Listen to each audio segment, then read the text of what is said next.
Aujourd'hui, la femme en France, elle est en danger. Dans beaucoup de villes, on entend les viols, les agressions.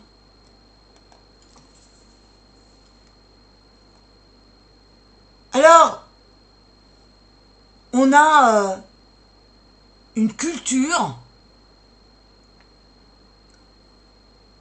on a une histoire, et l'histoire que je veux vous parler, c'est celle des femmes. Les femmes ont réclamé la liberté. On oublie trop souvent qu'elle n'est pas tombée du ciel. Elle n'a jamais été un cadeau. Elle a été arrachée, conquise, protégée par des femmes et des hommes qui ont eu le courage de dire non. Non à la soumission, non au silence, non au destin imposé.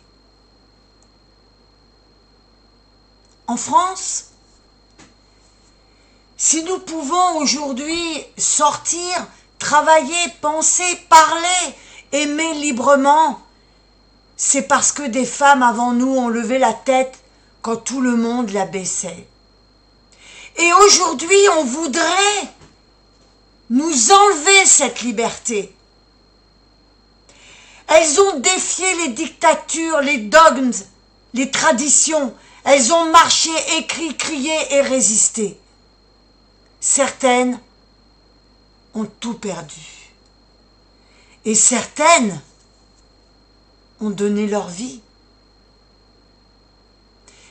Et derrière elles,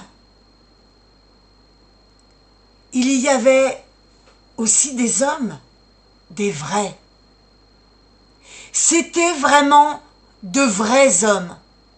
Ceux qui savaient que la liberté n'a de sens que si elle appartient à tout le monde. La liberté des femmes, c'est la liberté de la France. Parce qu'un pays qui contrôle le corps des femmes, leurs paroles, leur tenue, leur avenir, ce n'est plus un pays libre. Aujourd'hui encore, rien n'est acquis.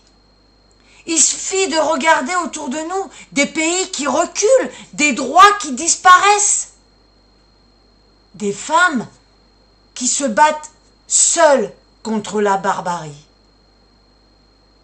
Alors oui, en France, nous devons rester debout pour honorer celles qui ont ouvert le chemin, pour protéger nos filles,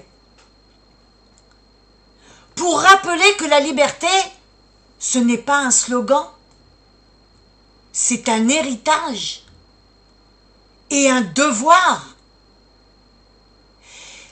Les femmes libres ne tombent jamais du ciel. Elles naissent du courage de celles qui ont refusé de se taire. Dites-moi ce que vous en pensez. Parce qu'aujourd'hui, il y a des femmes dans des pays qui se battent pour obtenir la liberté. Nous, on l'a eu et on l'a. Alors, ne la laissons pas. Battons-nous pour que cette liberté, elle existe toujours. Merci de m'avoir écouté.